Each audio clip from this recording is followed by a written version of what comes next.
No?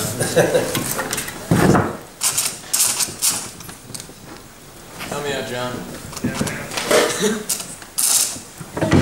No? Oh, it has like a Yeah, we'll give you the real one. I'll use the fake one. You don't have to listen to my questions anymore. We'll just get you guys to ask questions. Actually. Hello? That's Hello? more easier. Oh, we can speak loud.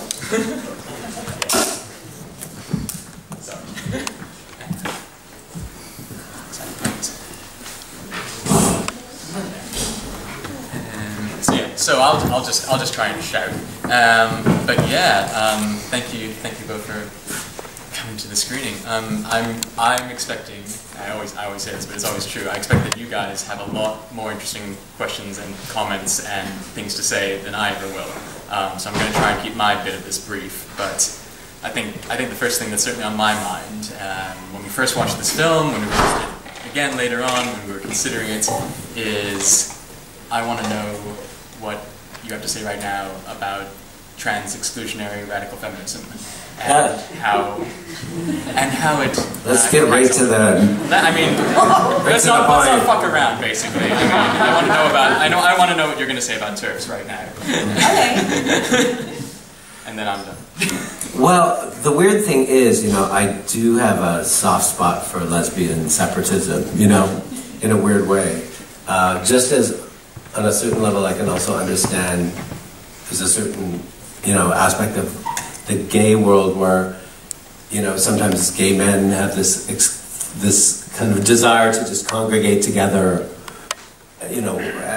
only with men. I understand where that comes from, especially coming from, because I grew up and kind of came of age during the gay liberation, LGBT, liberation movement. So it was like a real reaction. It was reacting against years of oppression and kind of like having to be repressed and violence towards homosexuals and so it was a strong reaction against it. So in the 70s and 80s, I did know people who were really radical separatists. And in fact, in San Francisco in the late 80s, I would go to. There was a few of us queer boys who were. I'm from Toronto, but I spent a few summers in San Francisco, and there was our idea was always, my idea with me and my friends was always to be to form an alliance between gays and lesbians, and to really kind of try to, and that we had other things in common like our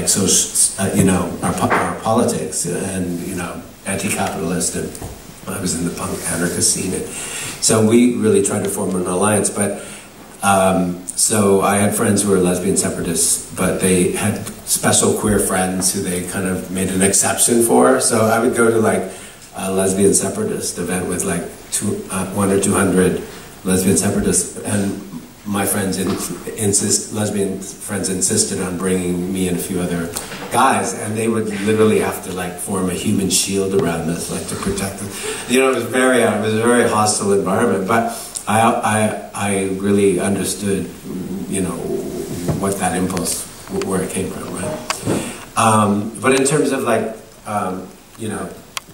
radical feminism against, being against, trans women, I think it's a very radical fringe, I think, and it's very misguided, because it actually thinks that it's preposterous to think that these men, they think that these men are perverts, and they're somehow trying to gain access to women, either for sexual reasons or for some kind of like, because of, to gain some kind of advantage. And I mean, if you know how difficult it is to be a trans person, and what you have to endure, and how committed you are, you have to be to go through transition and everything, it just seems preposterous to me that anyone would do it for any other reason except they actually believe that they are a woman.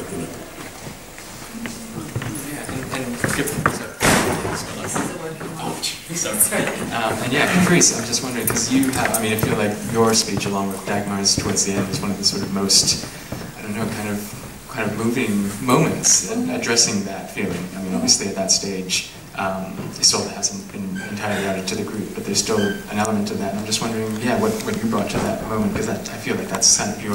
Well, I like to say the first time I got in contact with a transgender female, I'm straight, but with a transgender female was in the 90s in Munich. My name is Crawford, I have to say that. Caprice Crawford. I got in touch with this girl and we worked together, which was a male at the time, you know, in the early 90s, and she told me that she's going through transgender operations, taking hormones and everything. Sorry, I talk very low. I do that all the time. So anyways, she also, her name naturally was Stefan Schmidt, and she was black, like me, in Germany, in Munich. And she's saying she's going through this situation right now. If she could tell me about it, I said, yeah, please tell me about it. I don't know anything about it. I was maybe around 17 at the time or something. I said, okay. So she explained it to me. She's taking the hormones, and then eventually she's going to have this operation. She was a bit older than me. She was maybe around 24. So I knew her around like 4 years later, after she's been taking the hormones and finally got the money together for the operation. And she got the operation and became then a woman that she always wanted to be. And at the time I'm like, so what did you call yourself? She's like, I called myself Candy Crawford. She said, not after Cindy Crawford, just after you, because I love you. Which was amazing. And we see each other a lot still. She's still in Germany and she's still in Munich. She's happy in love and has this wonderful man. And that was my first experience. So yeah, I'm really keen. I mean, obviously, if people don't have questions, then I can continue blathering on. But no, if there's anyone in the audience who'd like to really speak, I mean, comment, question, anything.